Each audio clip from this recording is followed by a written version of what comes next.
নমস্কার বন্ধুরা, সবাই কেমন আছেন? নিশ্চয়ই ভালো আছেন। চন্দনা ফুড হাবে সবাইকে আরও একবার স্বাগত জানাই। তো বন্ধুরা, আজকে আমি লাউ পাতা বাটা করব। আর এই রেসিপিটা খুবই সুন্দর, তাই জন্য এখানে লাউ পাতা নিয়ে নিয়েছি, গাছের একদম টাটকা লাউ পাতা। কালো জিরে নিয়ে নিয়েছি, শুকনো লঙ্কা নিয়ে নিয়েছি, একটা গোটা পেঁয়াজ, কুচি করা রসুন, কাঁচা লঙ্কা আর চিনি। মিক্সিতে এবারে আমি পাতাগুলো ভালো করে বেটে নেব। পাতাগুলো এইভাবে আমি কেটে কেটে দিয়ে দিচ্ছি, আর এর মধ্যে পেঁয়াজটাও দিয়ে দিলাম, দিয়ে এটা ভালো করে পেস্ট করে নেব। পাতাটা পেস্ট করা হয়ে গেছে। কড়াইতে তেল গরম করতে দিলাম, শুকনো লঙ্কা ফোড়ন দিয়ে দিলাম।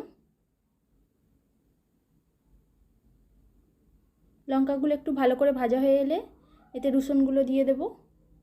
রসুনগুলো বেশ লালচে লালচে করে ভেজে নিতে হবে। রসুন থেকে খুব সুন্দর একটা সুগন্ধ বেরোয়। এরপর আমি কালো জিরাটা দিয়ে দিলাম, আর এতে অল্প করে চিনি দিয়ে দিলাম। আপনারা মিষ্টি দিতেও পারেন, নাও দিতে পারেন। এরপর পাতাটা দিয়ে দিলাম।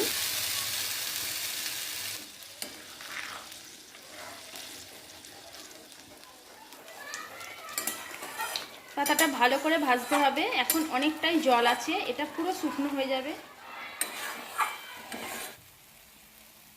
এখন কাঁচা লঙ্কাগুলো দিয়ে দিচ্ছি। আপনারা ঝাল যে যেরকম খাবেন সেরকম দেবেন।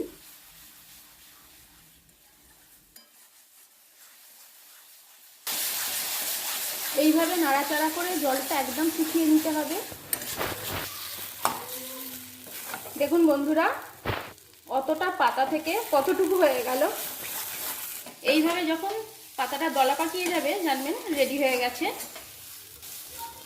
আর এই পাতা দিয়ে গরম ভাত খেতে এতটাই সুন্দর, পুরো ভাতটাই এই দিয়ে খাওয়া হয়ে যাবে।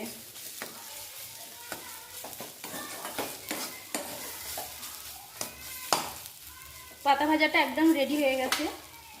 তো বন্ধুরা, লাউ পাতা ভাজা একদম রেডি হয়ে গেছে। দেখুন কত সুন্দর লাগছে। আর গরম ভাত দিয়ে দুপুরবেলা এরকম পাতা দিয়ে ভাত খেতে তো অসাধারণ লাগে। তো আপনারা বাড়িতে অবশ্যই একবার এইভাবে তৈরি করে খাবেন, দারুণ লাগবে। আর এই রেসিপিটা যদি ভালো লাগে তাহলে প্লিজ আমার চ্যানেলটিকে লাইক, শেয়ার এবং সাবস্ক্রাইব অবশ্যই করবেন। আর পাশে থাকা বেল আইকনটি অন করে দেবেন, তাহলে সবথেকে আগে আপনাদের চ্যানেলের নোটিফিকেশানটা চলে যাবে।